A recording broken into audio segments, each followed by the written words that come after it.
Assalamualaikum warahmatullahi wabarakatuh. Waalaikumsalam warahmatullahi wabarakatuh.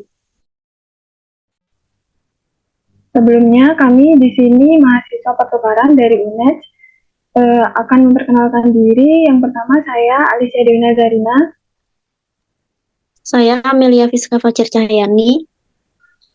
Saya Imilda Elia Fatihah. Saya Maila Syifani Zulfa. Saya Nanda Zakiatus Solihah. Di sini kami akan mempresentasikan terkait dengan materi bola dunia dan tata koordinat.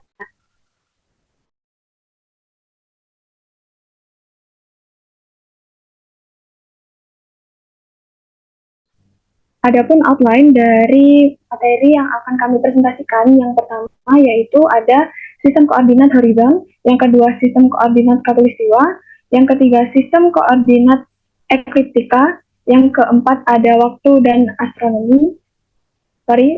astronomi, yang kelima ada sistem teleskop, yang keenam ada tata surya, yang ketujuh hukum Kepler, yang kedelapan falakiyah, dan yang terakhir adalah gerhana. Langsung saja menuju ke materi yang pertama, yaitu sistem koordinat horizon.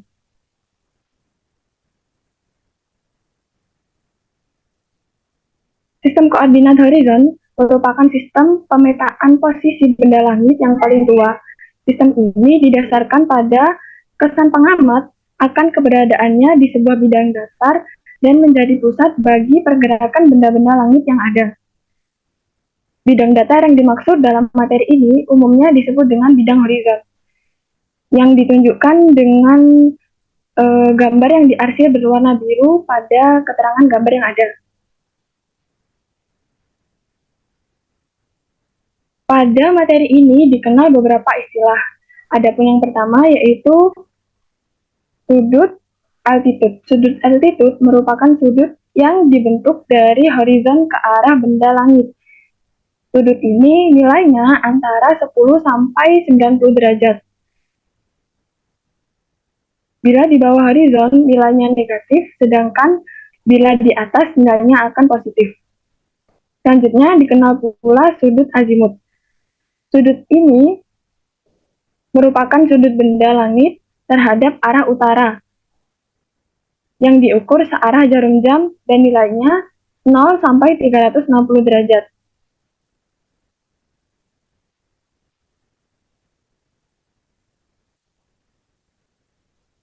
Selain itu, terdapat pula zenith dan nadir. Zenith dan nadir merupakan titik-titik perpotongan bola langit dengan perpanjangan garis vertikal atau garis unting-unting. Tempat berdirinya pengamat di muka bumi. Tiap titik di muka bumi memiliki zenith dan nadir. Zenith itu berada di atas yang lurus dengan pengamat atau titik pusat, dan nadir itu yang ada di bagian bawah. Selanjutnya yang kedua yaitu lingkaran vertikal. Lingkaran vertikal ialah busur lingkaran besar yang menghubungkan zenith dan nadir. Selanjutnya ada horizon langit untuk ufuk hakiki, yaitu merupakan busur lingkaran besar yang merupakan perpotongan bola langit dengan bidang datar yang melalui pusat bola langit dan tegak lurus dengan antara zenith dan nadir. Yang selanjutnya yaitu meridian langit. Meridian langit merupakan lingkaran vertikal yang melewati zenith, yang berpotongan dengan zenith, yang melewati yang tegak lurus dengan garis utara ke selatan. Yang selanjutnya yaitu titik utara dan selatan ialah titik-titik perpotongan meridian langit dengan horizon langit. Yang keenam yaitu titik timur dan barat adalah titik perpotongan ekuator langit dan dengan horizon langit. Selanjutnya yaitu sistem koordinat khatulistiwa.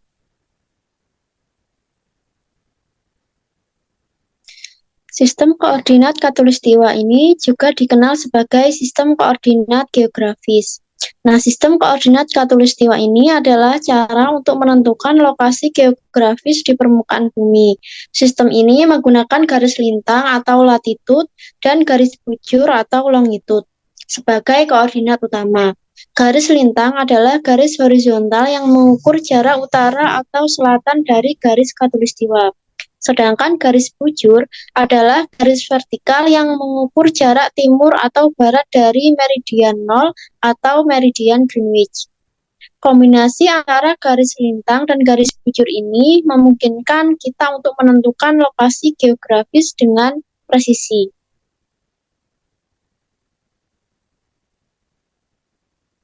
Komponen utama sistem koordinat khatulistiwa adalah garis lintang dan garis bujur. Garis lintang atau lalitud adalah garis horizontal yang mengukur jarak utara atau selatan dari garis khatulistiwa atau ekuator. Garis lintang diukur dalam derajat, menit, dan detik. Nilai maksimum dari garis lintang adalah plus 90 derajat di utara ekuator dan min 90 derajat di selatan ekuator. Garis lintang ini mencangkup seluruh lingkaran besar bumi. Yang kedua yaitu garis bujur atau longitud. Garis bujur ini adalah garis vertikal yang mengukur jarak timur atau barat dari meridian 0 yang umumnya diwakili oleh meridian Greenwich. Garis bujur juga diukur dalam derajat, menit, dan detik. Nilai maksimum dari garis bujur adalah plus 180 derajat di sebelah timur meridian Greenwich dan min 180 derajat di sebelah barat meridian Greenwich. Garis bujur ini juga membentuk lingkaran penuh.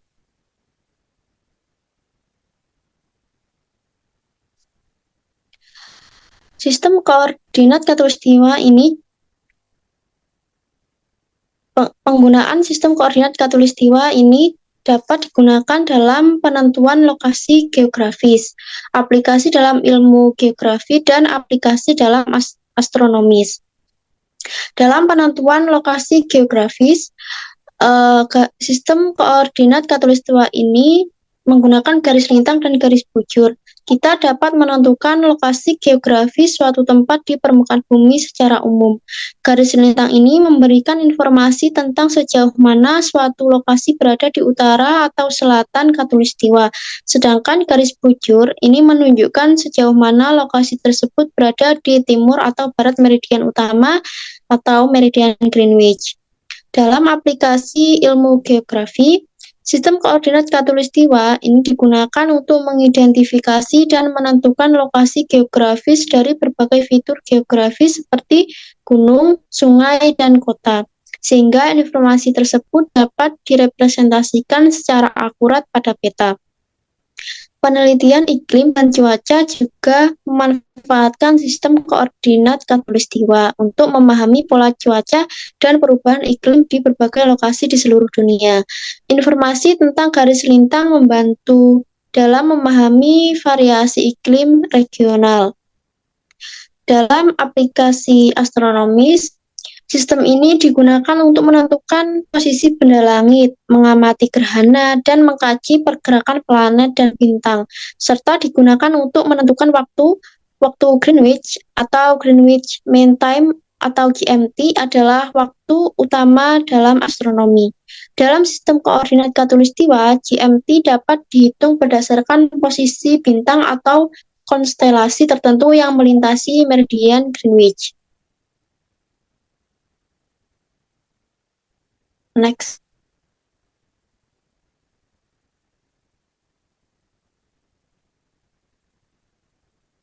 Perkembangan konsep sistem koordinat khatulistiwa ada beberapa perkembangan, yaitu yang pertama sistem koordinat kuno. Konsep dasar garis lintang dan garis bujur sudah dikenal oleh bangsa Mesir kuno dan Yunani kuno. Mereka menggunakan referensi bintang di langit malam untuk navigasi dan menentukan posisi geografis. Yang kedua yaitu dalam kerja Ptolemaik. Claudius Ptolemaeus atau Ptolemy Seorang ilmuwan Yunani Romawi pada abad kedua Masehi memperkenalkan sistem koordinat sferis yang dikenal sebagai koordinat Ptolemaic. Sistem ini digunakan untuk menentukan posisi bintang dan planet di langit malam. Selanjutnya, pada kontribusi abad pertengahan. Selama abad pertengahan, pengetahuan tentang sistem koordinat khatulistiwa tetap ada, dan beberapa perbaikan kecil dibuat dalam metodenya. Selanjutnya, pada revolusi ilmiah. Pada abad pencerahan dan revolusi ilmiah, terutama dengan karya-karya ilmuwan seperti Galileo, Copernicus, dan Kepler, konsep sistem koordinat khatulistiwa semakin terintegrasi dengan pemahaman ilmiah tentang pergerakan planet dan bintang. Selanjutnya, ada sistem koordinat terstandarisasi. Pada abad ke-17, penemuan teleskop dan pengamatan yang lebih teliti tentang gerak benda-benda langit mengarah pada pengembangan sistem koordinat khatulistiwa yang terstandarisasi dengan baik. Meridian Greenwich dianggap sebagai garis bujur utama, dan garis lintang ini diukur dalam derajat. Selanjutnya, sistem GPS modern. Dalam era modern, perkembangan teknologi navigasi dan satelit seperti Global Positioning System atau GPS telah memungkinkan penentuan posisi yang sangat akurat berdasarkan sistem koordinat khatulistiwa. Hal ini dapat berdampak besar pada navigasi global dan pemetaan.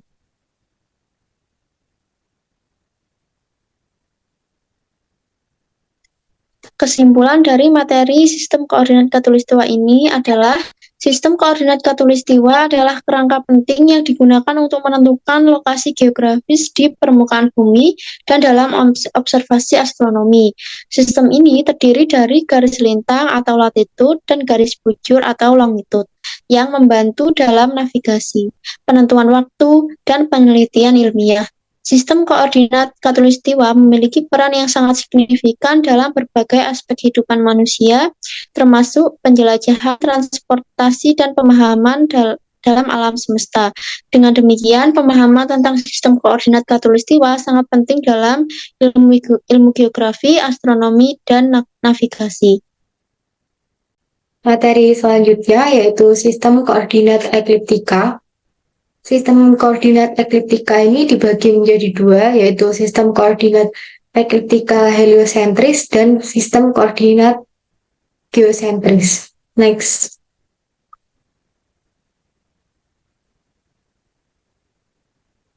Sistem koordinat ekliptika heliosentris yang menjadi pusat koordinatnya yaitu matahari.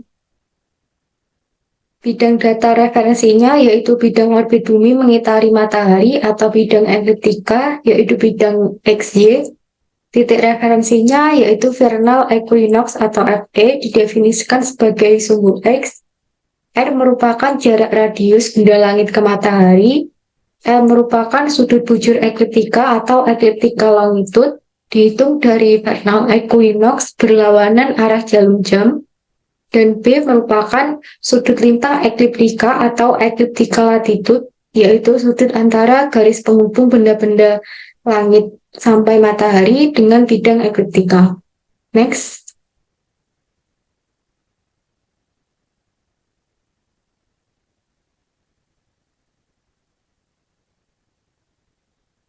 Sementara sistem koordinat ekliptika geosentris yang menjadi pusat koordinat adalah bumi.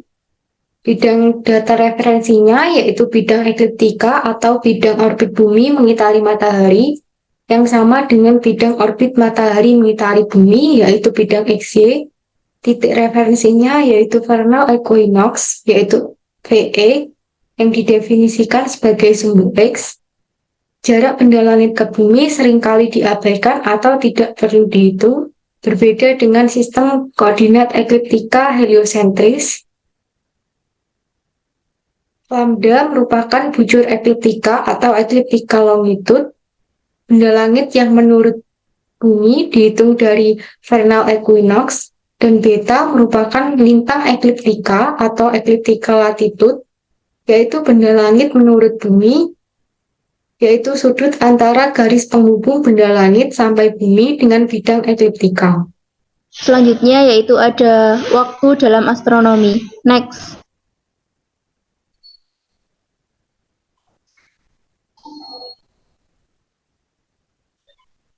Waktu dalam astronomi ini terbagi menjadi dua, yaitu waktu sideris dan juga waktu matahari. Yang pertama yaitu waktu sideris. Waktu sideris merupakan waktu yang dibutuhkan untuk sebuah bintang atau objek langit lainnya untuk kembali ke posisi awalnya di langit setelah satu rotasi penuh. Waktu sideris biasanya diukur dalam satuan jam, menit, dan detik dan digunakan dalam astronomi untuk mengamati gerakan relatif bintang-bintang dan juga objek langit lainnya. Waktu sideris adalah dasar bagi sistem penunjukan koordinat langit seperti koordinat ekuatorial. Satuan utama waktu sideris adalah hari sideris yang dibagi menjadi 20 jam sideris, 1440 menit sideris, dan 86.400 detik sideris. Next.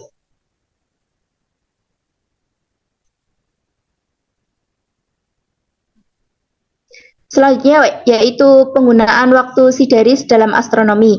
Waktu sideris memiliki penggunaan penting dalam astronomi terutama dalam hal pemetaan bintang dan objek langit lainnya. Terdapat beberapa cara penggunaan waktu sideris dalam astronomi. Yang pertama yaitu menentukan posisi benda-benda astronomi.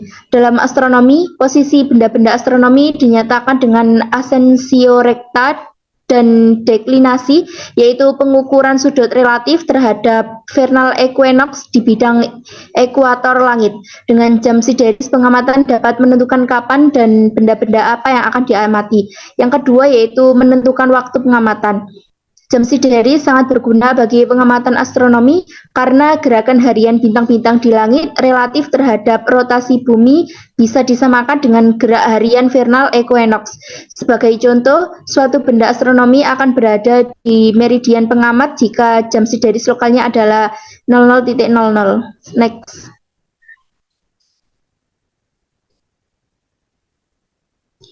Yang ketiga yaitu menghitung waktu lokal sideris. Waktu lokal sideris merupakan waktu sideris yang diukur pada suatu lokal tertentu di bumi. Waktu lokal sideris dapat dihitung dengan menggunakan jam sideris dan menghitung perbedaan antara jam sideris saat ini dengan jam sideris saat titik balik musim semi melewati meridian utama. Yang keempat ada navigasi. Waktu sideris juga digunakan dalam navigasi astronomi untuk menentukan posisi kapal di laut dengan mengamati bintang-bintang di langit. Next.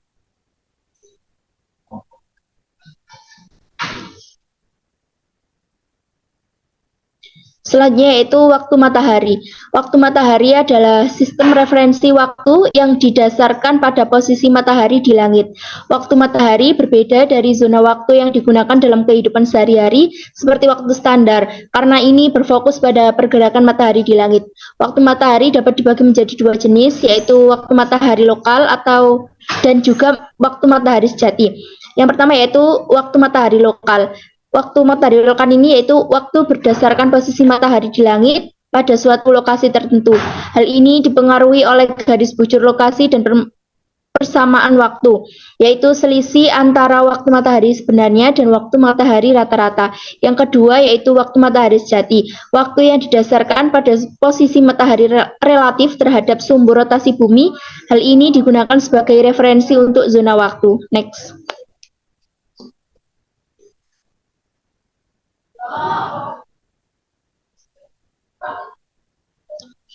Selanjutnya yaitu local sidereal time atau LST. LST adalah waktu yang diukur berdasarkan rotasi bumi terhadap bintang-bintang di langit.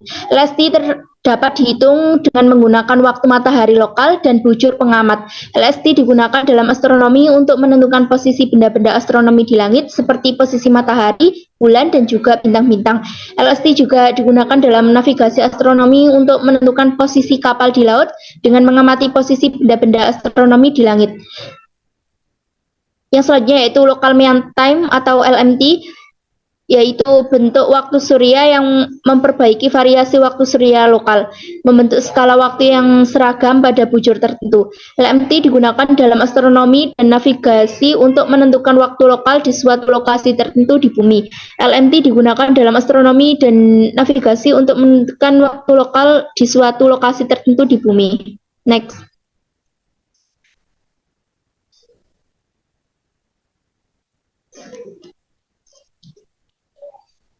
Selanjutnya yaitu Greenwich Mean Time atau GMT. GMT adalah waktu rata-rata matahari di Royal Observatory di Greenwich, London yang dihitung dari tengah malam. GMT digunakan sebagai patokan waktu standar di beberapa negara, termasuk Inggris. GMT juga digunakan sebagai salah satu nama untuk zona waktu UTC plus 00Z. Dalam navigasi astronomi, GMT dianggap setara dengan UTI atau waktu rata-rata matahari modern di bujur 0 derajat. Tetapi arti ini dapat berbeda dari UTC hingga 0,9 detik. Yang selanjutnya yaitu LCT atau Local Civil Time adalah bentuk waktu yang digunakan untuk menunjukkan waktu di suatu lokasi tertentu di bumi. LCT juga digunakan dalam perhitungan waktu sideris dalam waktu lokal sideris. LCT berbeda dengan waktu standar karena LCT tidak disesuaikan dengan zona waktu, sedangkan waktu standar disesuaikan dengan zona waktu. Karena itu, LCT berbeda pada setiap lokasi di bumi, sedangkan waktu standar sama di seluruh zona waktu. Next.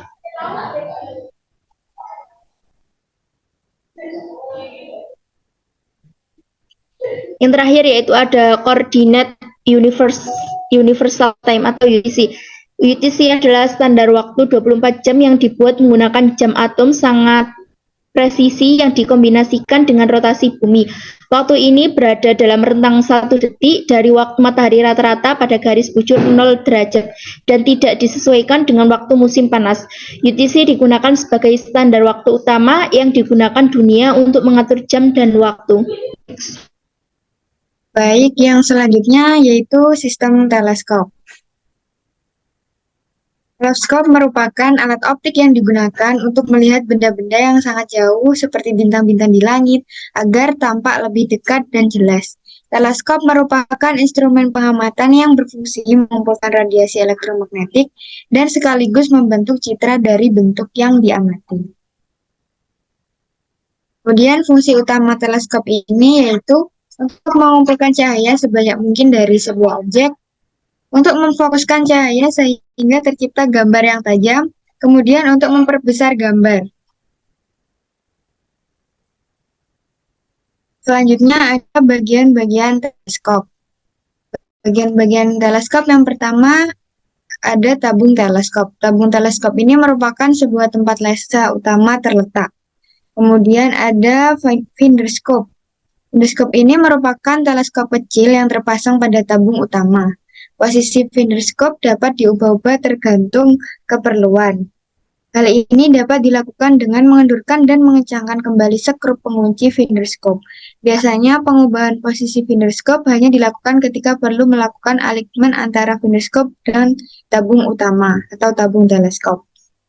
Selanjutnya ada eyepiece, fungsi lensa okuler. Eyepiece ini berfungsi sebagai lensa okuler pada teleskop. Eyepiece dipasang pada ujung tabung melalui flip mirror atau diagonal. Agar posisi eyepiece aman, terdapat skrup pengunci eyepiece pada flip mirror dan diagonal.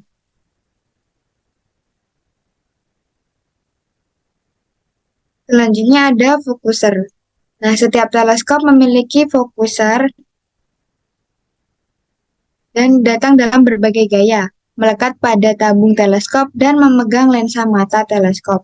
Kemudian ada mounting, sebuah sistem penggerak utama pada sebuah teleskop yang dilengkapi dengan sebuah knop pengatur lintang, tutup sumbu polar, skala ketinggian lintang, dan pemberat sudut jam. Lalu ada tripod yang berfungsi sebagai kaki untuk berpijaknya sebuah teleskop di atas suatu permukaan. Tripod merupakan fondasi paling bawah dari sistem teleskop. Kemudian ada jenis-jenis teleskop. Jenis-jenis teleskop ini ada 3, yaitu teleskop refraktor. Teleskop bias yang terdiri dari beberapa kaca lensa sebagai alat yang digunakan menangkap cahaya dan menjalankan fungsi teleskop. Kemudian ada teleskop reflektor. Teleskop reflektor ini menggunakan cermin sebagai pengganti terhadap lensa untuk menangkap cahaya dan memantulkannya. Kemudian ada teleskop catadioptrik, yang merupakan teleskop penggabungan dari teleskop refraktor dan juga reflektor, menggunakan 2 media pengumpulan cahaya yaitu cermin dan juga lensa. Cara kerja teleskop, yang pertama, lensa utama akan mengumpulkan bayangan benda dan juga cahaya yang datang, kemudian disampaikan ke retina mata melalui media refraksi. Selanjutnya, media refraksi mata ini ada 5, yaitu cahaya dan bayangan yang masuk akan sampai terlebih dahulu ke kornea, kemudian ke humor aqueous, vitreous body, dan terakhir ke retina. Setelah sampai di retina, bayangan tersebut dikirimkan melalui saraf penglihatan ke otak. Barulah seseorang dapat menginterpretasikan gambar tersebut. Teleskop sendiri terdiri atas 2 lensa positif. Yang pertama ada lensa positif yang dekat dengan benda yang disebut dengan lensa objektif, yang memiliki fungsi untuk membentuk bayangan dari benda sejati dan terbalik. Kemudian ada lensa yang dekat dengan mata, yang disebut sebagai lensa mata atau lensa okuler, yang memiliki fungsi sebagai kaca pembesar sederhana untuk melihat bayangan yang dibentuk oleh lensa objektif.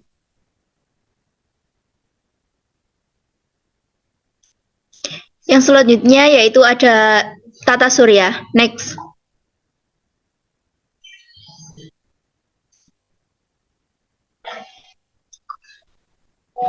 Tata surya adalah susunan benda-benda langit yang berputar mengelilingi matahari sebagai pusatnya. Tata surya terdiri dari bintang inti yang disebut matahari, planet, planet kerdil, satelit, asteroid, meteoroid, dan komet. Tata surya terbentuk sekitar 4,6 miliar tahun yang lalu dalam proses yang dikenal sebagai nebular hipotesis atau hipotesis nebular. Proses ini melibatkan pengumpulan debu dan juga gas di awan molekuler raksasa di tata surya yang awalnya merupakan bagian dari galaksi Bima Sakti. Next.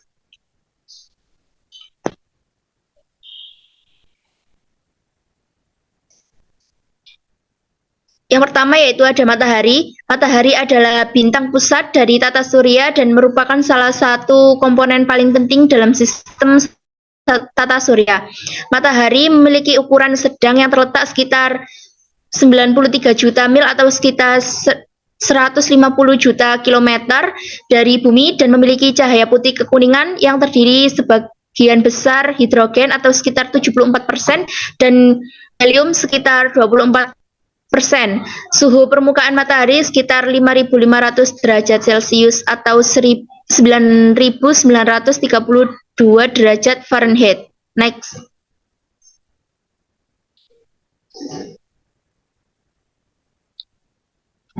Yang selanjutnya yaitu ada planet.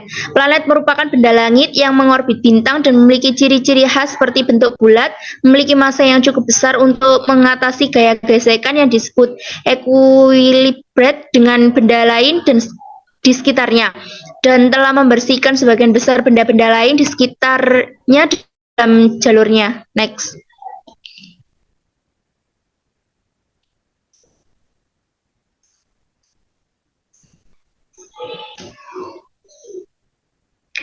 Nah, adapun jenis-jenis dari planet-planet yang pertama yaitu ada Merkurius, yang mana Merkurius ini merupakan planet terdekat dengan matahari, berbentuk elips dan eksentrisitasnya cukup besar, sehingga jarak dari matahari bervariasi dalam rentang yang luas. Titik terdekatnya dengan matahari disebut perihelion dan titik terjauhnya disebut aphelion. Yang kedua yaitu ada Venus. Venus adalah planet kedua dari matahari dan terletak di antara Merkurius dan juga bumi dalam urutan planet dalam tata surya. Planet ini mengorbit matahari dengan periode sekitar 225 hari bumi sehingga lebih dekat dengan matahari daripada bumi dan memiliki ukuran yang serupa dengan bumi dengan diameter sekitar 12.104 km atau sekitar 95% diameter bumi. Yang selanjutnya yaitu ada bumi.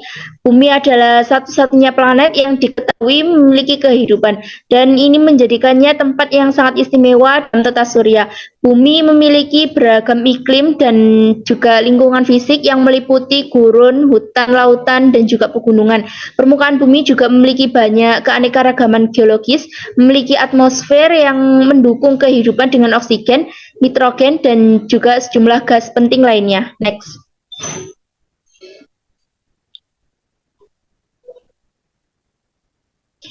Yang selanjutnya yaitu ada Mars. Mars merupakan planet keempat dari matahari dan terletak antara bumi dan juga Jupiter dalam urutan planet pada sistem tata surya.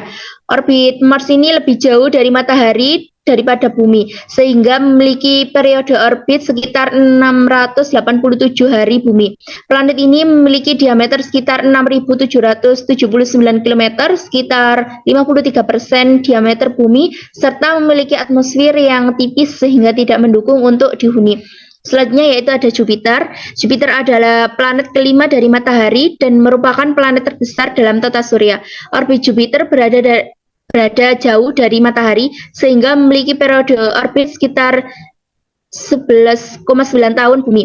Jupiter merupakan planet raksasa gas yang tidak memiliki permukaan kepadatan yang berdiameter sekitar 139.822 km, lebih dari 11 kali diameter bumi. Yang selanjutnya yaitu ada Saturnus. Saturnus adalah planet ke-6 dari matahari dan merupakan salah satu planet raksasa gas di tata surya. Orbit Saturnus berada lebih jauh dari matahari daripada Jupiter dan memiliki periode orbit sekitar 29,5 tahun bumi. Planet ini memiliki diameter sekitar 116,464 km, sekitar 9 kali diameter bumi, dan dikenal dengan sistem cincin yang spektakuler yang terdiri dari ribuan gelombang ring yang mengelilingi planet. Yang selanjutnya yaitu ada Uranus. Uranus adalah planet ketujuh dari matahari dan terletak di antara Saturnus dan Neptunus dalam urutan planet pada sistem tata surya. Orbit Uranus agak condong atau miring dalam hal bidang orbitnya, sehingga planet ini terbaring ke samping dengan kutub-kutubnya hampir sejajar dengan matahari.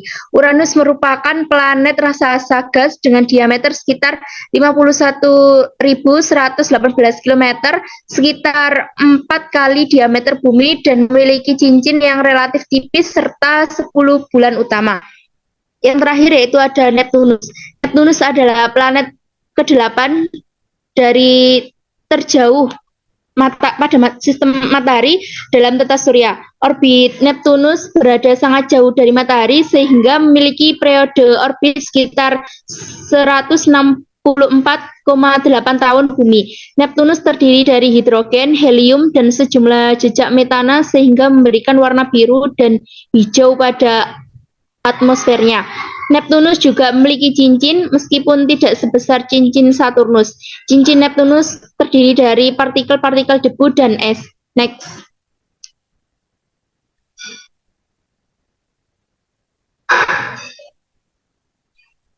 Yang selanjutnya yaitu peran tata surya dalam astronomi dan kehidupan di bumi. Tata surya memainkan peran yang sangat penting dalam astronomi dan kehidupan di bumi.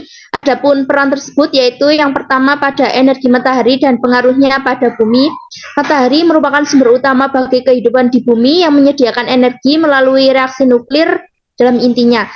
Dan yang kedua yaitu energi matahari mempengaruhi iklim bumi melalui pemanasan atmosfer dan lautan.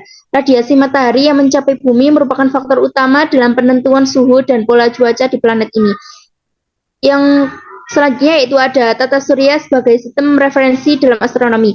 Yang pertama ada tata surya digunakan sebagai kerangka referensi dalam astronomi. Bintang-bintang dan objek-objek astronomi lainnya diukur dan diidentifikasi berdasarkan posisinya dalam tata surya.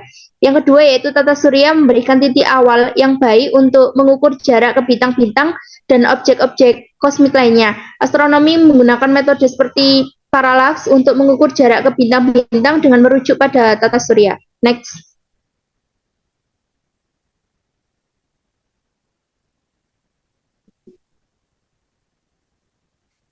Yang terakhir yaitu ada penelitian dan eksplorasi tata surya oleh manusia. Yang pertama ada manusia telah menjelajah dan mengirim wahana ke berbagai planet, bulan, dan objek tata surya. Misalnya eksplorasi Mars oleh wahana seperti Mars Rovers membantu kita untuk memahami planet tersebut lebih baik. Yang kedua yaitu ada penelitian tata surya membantu kita untuk memahami asal-usul planet, bintang, dan sistem bintang lainnya dalam alam semesta. Hal ini memberikan wawasan penting tentang evolusi dan sejarah tata surya. Next. Selanjutnya yaitu hukum Kepler. Next.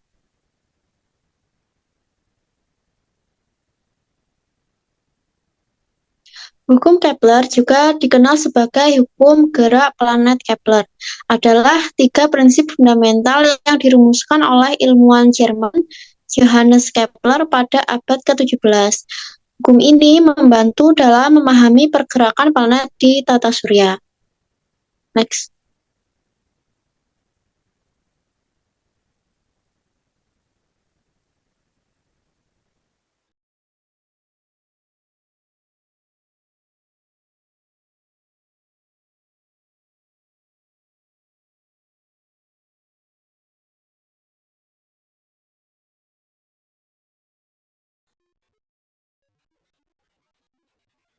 Hukum Kepler pertama atau hukum orbit. Hukum Kepler pertama ini juga dikenal sebagai hukum orbit. Ini menyatakan bahwa setiap planet mengorbit matahari dalam bentuk elips, dengan matahari berada di salah satu fokus elips.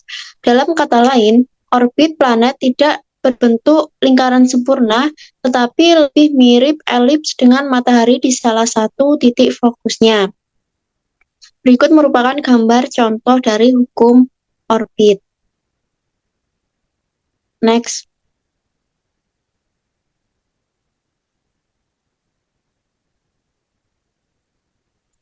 Dalam hukum Kepler pertama, terdapat jari-jari orbit. Nah, jari-jari orbit ini juga dikenal sebagai semi-major axis. Adalah parameter yang digunakan untuk mengukur ukuran dan bentuk orbit planet, benda langit, atau objek yang mengelilingi benda pusat, seperti matahari dalam tata surya. Jari-jari orbit ini adalah jarak rata-rata dari pusat orbit seperti matahari ke objek yang mengorbit seperti planet. Jari-jari ini adalah jarak yang ditempuh oleh objek tersebut selama satu putaran penuh dalam orbitnya. Jari-jari orbit juga menggambarkan seberapa jauh objek tersebut dapat bergerak dari pusat orbit dalam bentuk elips yang mengelilingi pusat tersebut.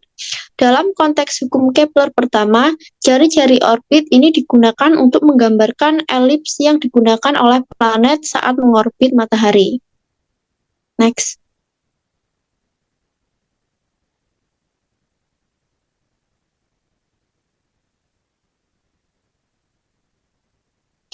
Contoh hukum Kepler pertama dalam tata surya. Contoh hukum Kepler pertama dalam tata surya ini adalah orbit planet-planet di sekitar matahari. Hukum ini menyatakan bahwa setiap planet mengorbit matahari dalam bentuk elips, dengan matahari berada di salah satu fokus elips. Dengan kata lain, planet-planet seperti Bumi, Mars, dan Pluto mengikuti orbit elips dengan matahari sebagai salah satu titik fokusnya, bukan dalam bentuk lingkaran sempurna. Next.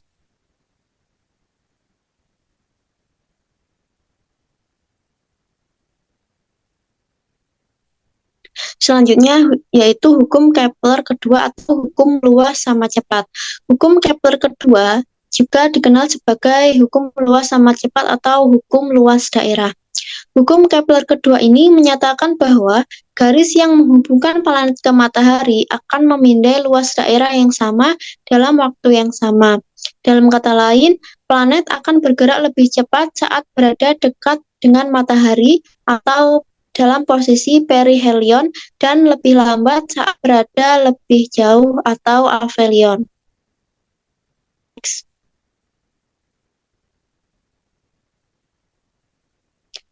Dalam hukum Kepler kedua terdapat hubungan antara jari-jari orbit dengan kecepatan orbital. Jari-jari orbit ini merupakan jarak rata-rata dari objek ke pusat orbit dan menentukan seberapa jauh objek tersebut berada dari pusat orbit. Jadi semakin besar jari-jari orbit, semakin lambat kecepatan orbital. Sedangkan semakin kecil jari-jari orbit, maka semakin tinggi kecepatan orbital. Next.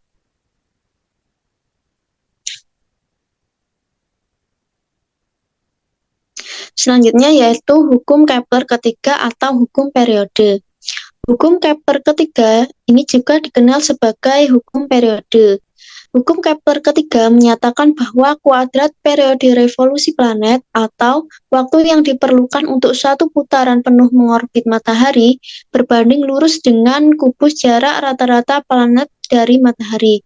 Secara matematis, hukum Kepler ketiga ini dapat dirumuskan sebagai berikut, yaitu T1 per T2 kuadrat sama dengan R1 per R2 pangkat 3. Dengan T1 adalah periode planet pertama, T2 adalah periode planet kedua, R1 adalah jarak planet pertama dengan matahari, dan R2 adalah jarak planet kedua dengan matahari. Next.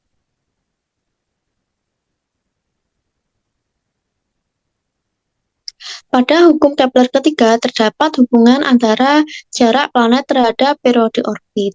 Hukum ini menggambarkan bahwa planet-planet yang lebih dekat dengan matahari memiliki periode orbit yang lebih singkat, sementara planet-planet yang lebih jauh memerlukan lebih banyak waktu untuk mengorbit matahari. Pada hukum Kepler ketiga ini dijelaskan tentang massa bintang utama. Hukum Kepler ketiga atau hukum periode memiliki hubungan dengan massa bintang utama dalam sebuah sistem bintang ganda. Periode orbit bintang pendamping atau yang bukan bintang utama dalam sistem ganda bergantung pada massa bintang utama. Semakin besar massa bintang utama, semakin pendek periode orbit bintang pendamping. Massa bintang utama yang besar akan menghasilkan gaya gravitasi yang kuat, mempercepat bintang pendamping dalam orbitnya.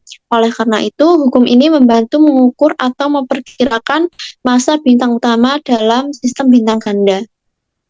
Next.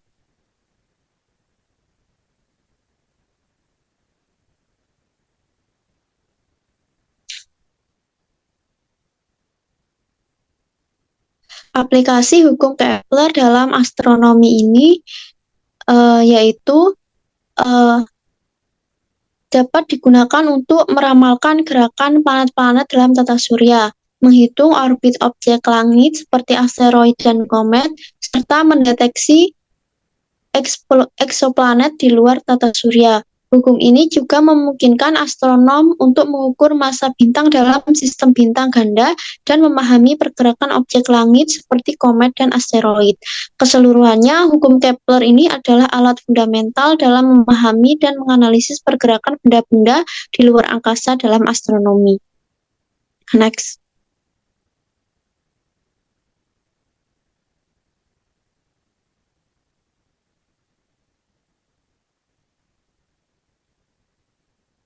Kesimpulan dari materi hukum Kepler ini adalah hukum Kepler menggambarkan gerakan planet dan benda langit dalam tata surya dan telah memberikan pemahaman tentang dinamika alam semesta.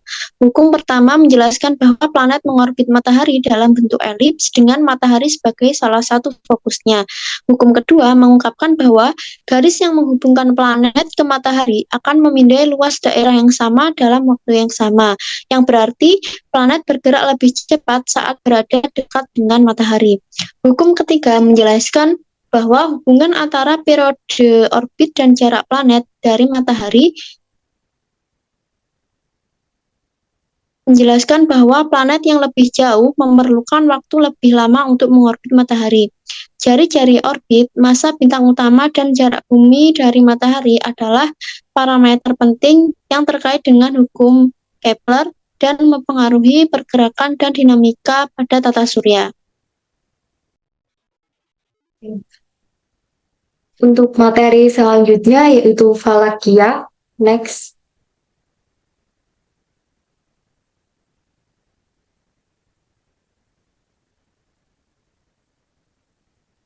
Falakia adalah istilah yang berasal dari bahasa Arab yang berarti ilmu falak atau astronomi. Falakia merupakan ilmu pengetahuan yang mempelajari lintasan benda-benda langit pada orbitnya masing-masing untuk diketahui posisi suatu benda langit terhadap benda langit lainnya agar diketahui pengaruhnya terhadap perubahan waktu di muka bumi. Ilmu falak memiliki hubungan erat dengan agama Islam karena berkaitan dengan penentuan tanggal-tanggal seperti bulan Ramadan, awal puasa, dan sebagainya. Next.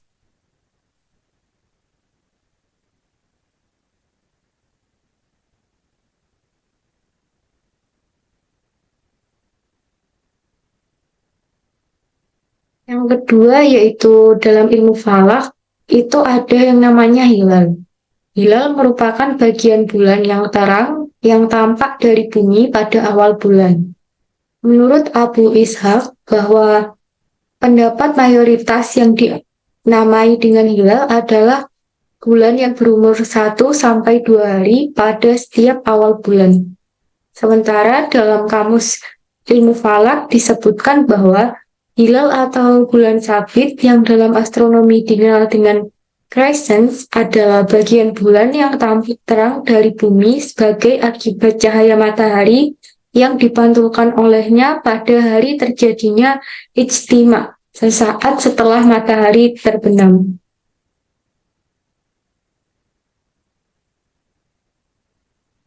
Ijtima adalah istilah yang mengacu pada saat berakhirnya bulan lalu dan munculnya bulan baru dalam penanggalan Hijriah. Apabila setelah matahari terbenam hilal tampak, maka malam itu dan keesokan harinya merupakan tanggal 1 bulan berikutnya. Next.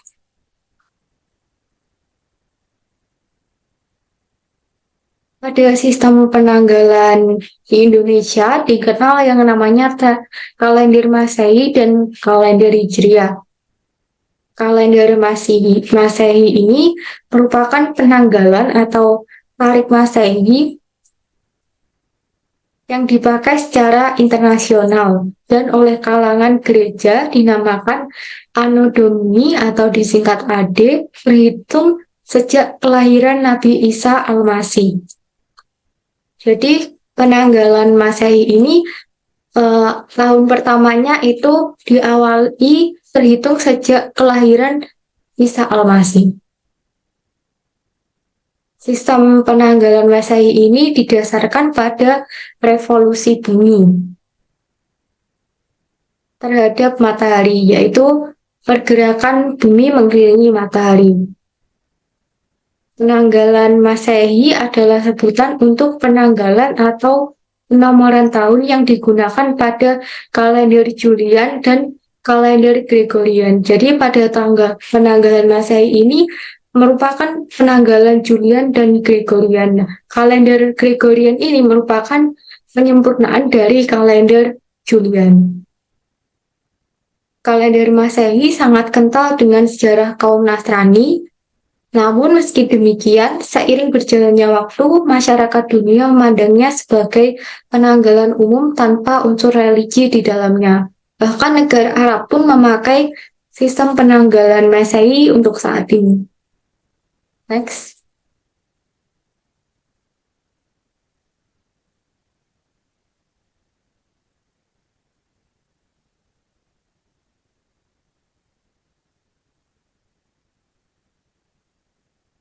Untuk menentukan hari pada tahun Masehi disebutkan dalam buku karya Salmat Hambali yang berjudul Alamanak Sepanjang Masa, berawal dari perhitungan manual yang memiliki beberapa hal yang harus dipahami. Di antaranya yaitu sebagai berikut. Untuk tahun 1801 sampai 1900 Masehi dilakukan penambahan kaidah +1. Untuk tahun 1701 sampai 1800 Masehi diberlakukan penambahan kaidah +2, dan pada tanggal 15 Oktober 1582 atau setelah perubahan 10 hari diberlakukan penambahan kaidah +3. Sementara penambahan kaidah +6 untuk tahun 325, yaitu setelah perubahan 3 hari sampai 4 Oktober 1582 Masehi. Dan penambahan kaidah +2 untuk tahun 46 sebelum Masehi sampai 325 Masehi atau sebelum perubahan 3 hari. Lebih jelasnya pada slide berikutnya.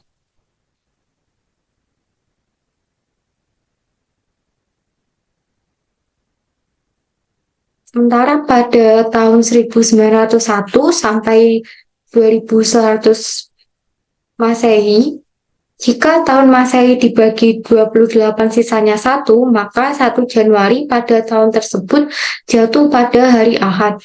Jika tahun Masehi dibagi 28 sisanya 2, maka 1 Januari pada tahun tersebut jatuh pada hari Senin.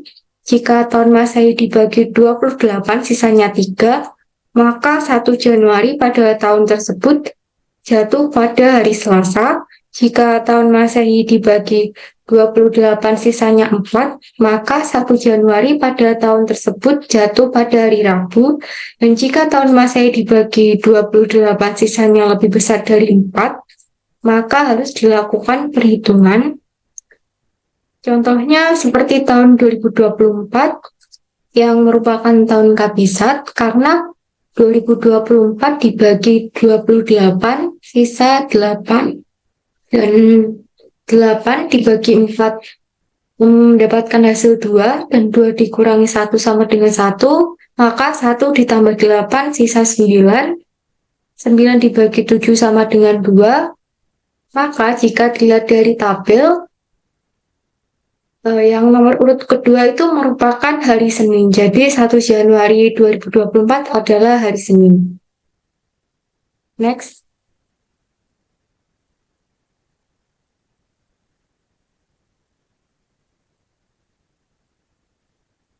Hari pada selain tanggal Januari ditentukan dengan cara menggunakan nawal perhitungan dengan jarak mingguan. Misal ingin menentukan hari pada tanggal 20 April 571 Masehi, maka menggunakan perhitungan sebelumnya sebagai acuan, yaitu tahun 571 Masehi merupakan tahun Basito, maka 571 dibagi 28 sisa 11. 11 dibagi 4 sama dengan 2. 11 yaitu sisa ditambah 2 dari hasil sama dengan 13. 13 dibagi 7 sama dengan 6. 6 ditambah 6 sama dengan 12. Dan 12 dibagi 7 sama dengan 5. Jika dilihat pada tabel slide yang tadi, bisa digeser slide-nya. Slide sebelumnya.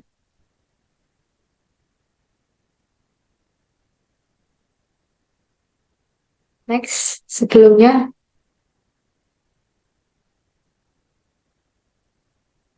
Sebelumnya lagi.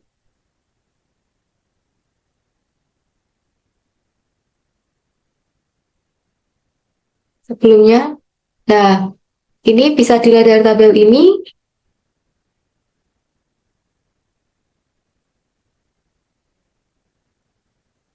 Tabel yang tadi. Kalender Masehi. Next.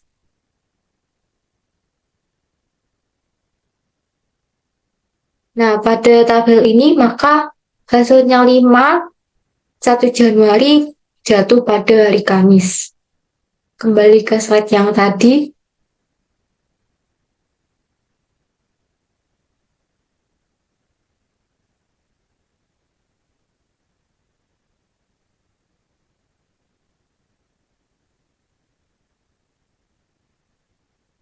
Next.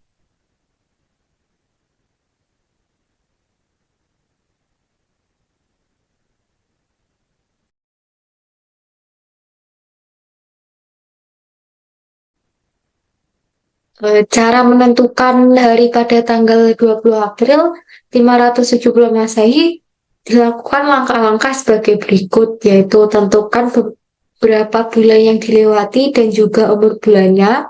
Untuk kasus ini adalah Januari atau 31 hari, Februari 28 hari karena Basito, dan Maret 31 hari. Karena 31 hari terdiri dari 28 hari atau 4 minggu ditambah 3 hari, maka untuk kasus ini dengan adanya 2 bulan yang jumlahnya ada 31 hari, maka 2 dikali 3 hari sama dengan 6 hari. Umur bulan Februari pada tahun Basito adalah 28 hari, maka lebih harinya adalah 0. Jadi jumlah hari dari bulan yang umurnya melebihi 28 hari adalah 6 hari, kemudian 6 ditambah 5, yaitu Kamis, karena 1 Januari adalah hari Kamis, sama dengan 11, lalu 11 dibagi 7 sama dengan 4, jika 1 adalah Ahad, 4 adalah Rabu, maka tanggal 1 April adalah hari Rabu. Jika 1 April 571 adalah hari Rabu, maka 8 April 571 Masehi adalah hari Rabu. 15 April adalah hari Rabu, 22 April adalah hari Rabu, dan 20 April mundur 2 hari adalah hari Senin. Jadi 20 April 571 Masehi adalah hari Senin. Next.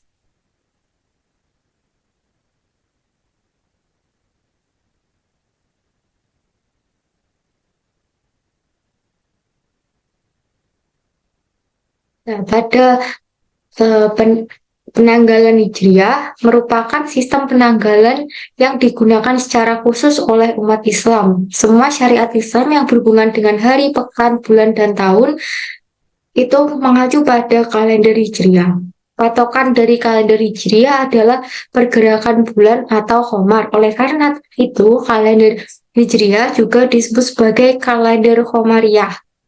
Kalender Hijriah terdiri dari 12 bulan, dengan bulan pertama ada bulan Muharram, kemudian Safar, Rabiul Awal, Rabiul Akhir, Jumadil Awal, Jumadil Akhir, Rajab, Sya'ban, Ramadan, Syawal, Zulqa'dah, dan Zulhijjah. Jumlah hari di setiap bulannya bisa 29 atau 30 hari. Sementara pada kalender Masehi itu bisa 30 sampai 31. Sedangkan jumlah hari dalam 1 tahun pada kalender Hijriah bisa 354 pada tahun Basito dan 355 hari pada tahun Kabisat. Next.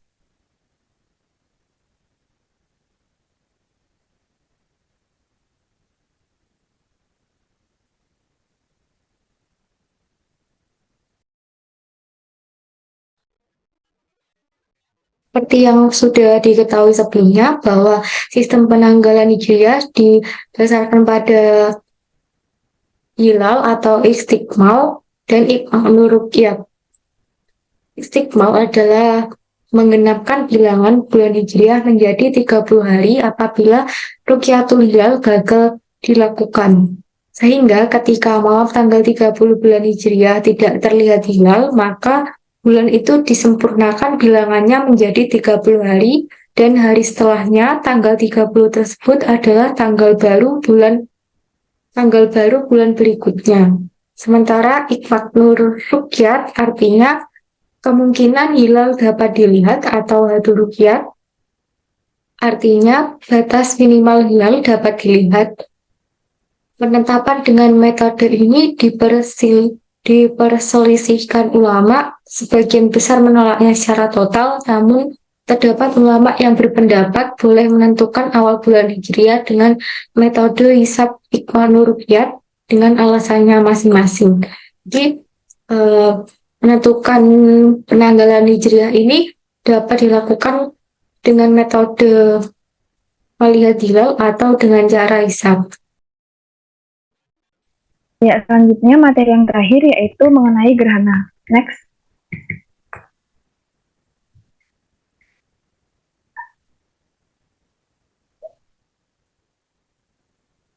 Gerhana merupakan serangkaian peristiwa tertutupnya sebuah objek dikarenakan adanya benda atau objek yang melintas di depannya. Kedua objek yang terlibat dalam gerhana ini mempunyai ukuran yang hampir sama jika dilihat dari bumi. Peristiwa gerhana sesungguhnya terjadi akibat terhalangnya cahaya suatu benda dari sumber benda lainnya. Dalam proses gerhana akan selalu melibatkan dua bayangan, yaitu bayangan umbra dan penumbra. Bayang-bayang yang sangat gelap disebut umbra atau bayang-bayang inti, sedangkan bayang-bayang yang kabur disebut dengan penumbra atau bayang-bayang semu. Terdapat dua jenis gerhana yang umumnya terjadi, yaitu gerhana matahari dan gerhana bulan. Yang pertama yaitu gerhana matahari. Gerhana matahari merupakan serangkaian peristiwa matahari, bulan, dan bumi terdapat pada satu garis lurus. Bulan terletak di antara matahari dan bumi, sehingga cahaya matahari terhalang oleh bulan, baik itu terhalang sebagian maupun terhalang keseluruhan. Gerhana matahari terjadi pada posisi bulan berada di antara bumi dan matahari. Meskipun bulan berukuran lebih kecil, bayangan bulan mampu melindungi cahaya matahari atau menutupi cahaya matahari sepenuhnya karena bulan yang berjarak rata-rata 384.400 km dari bumi. Yang selanjutnya yaitu gerhana bulan. Gerhana bulan adalah saat sebagian atau keseluruhan penampakan bulan tertutupi oleh bayangan bumi. Gerhana bulan terjadi ketika sinar matahari yang menuju bulan terhalang oleh bumi. Karena sinar matahari mengarah ke bumi, di belakang bumi terbentuklah bayangan, yaitu bayangan gelap total atau umbra dan bayangan redup atau semu atau penumbra. Next.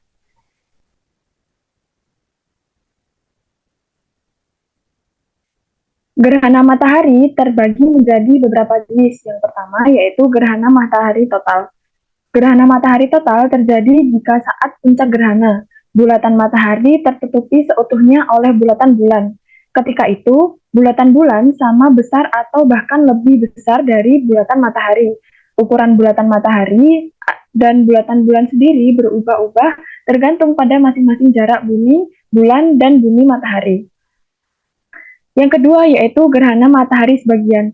Gerhana matahari sebagian terjadi jika bulatan bulan saat puncak gerhana hanya menutupi sebagian dari bulatan matahari.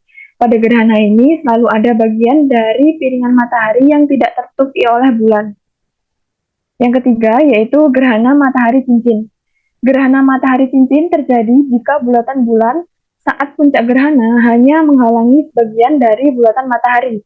Gerhana jenis ini terjadi saat ukuran bulan lebih kecil dari bulatan matahari, sehingga ketika bulatan bulan berada di depan bulatan matahari, tidak seluruh bulatan matahari akan tertutupi oleh bulan. Bagian bulatan matahari yang tidak tertutupi oleh bulatan bulan berada di sekeliling bulatan bulan dan terlihat seperti cincin yang bercahaya. Next slide. Jenis gerhana matahari yang terakhir yaitu gerhana matahari hibrida. Gerhana hibrida bergerak antara gerhana total dan cincin. Saat titik tertentu di permukaan bumi, gerhana ini muncul sebagai gerhana total, sedangkan pada titik-titik lain muncul sebagai gerhana cincin. Namun, gerhana hibrida ini relatif jarang terjadi. Next slide.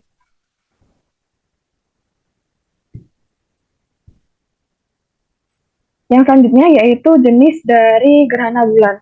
Gerhana bulan terbagi menjadi 3 jenis. Yang pertama yaitu gerhana bulan total. Gerhana bulan total terjadi hampir sama seperti gerhana matahari total, yaitu saat bulatan matahari itu menutupi seluruh bulatan dari matahari. Pada gerhana bulan total, bulan akan berada pada daerah umbra atau titik di mana bayangan sangat gelap. Yang kedua yaitu gerhana bulan sebagian. Pada gerhana bulan sebagian, bumi tidak seluruhnya menghalangi bulatan bulan dari sinar matahari, sedangkan sebagian permukaan bulan yang lain berada di daerah penumbra, sehingga masih ada sebagian sinar matahari yang sampai ke permukaan bulan. Dan yang terakhir yaitu gerhana bulan penumbra. Pada gerhana bulan penumbra, seluruh bagian bulan berada di bagian penumbra atau di bagian di mana bayang-bayang itu terbentuk secara semu, sehingga bulan masih dapat terlihat dengan warna yang suram. Next. Ya, itu tadi materi presentasi yang disampaikan oleh kelompok kami. Saya sebagai perwakilan dari kelompok meminta maaf yang sebesar-besarnya apabila terjadi kesalahan yang kami sengaja maupun tidak disengaja. Terima kasih atas perhatiannya. Sekian dari kami. Wassalamualaikum warahmatullahi wabarakatuh.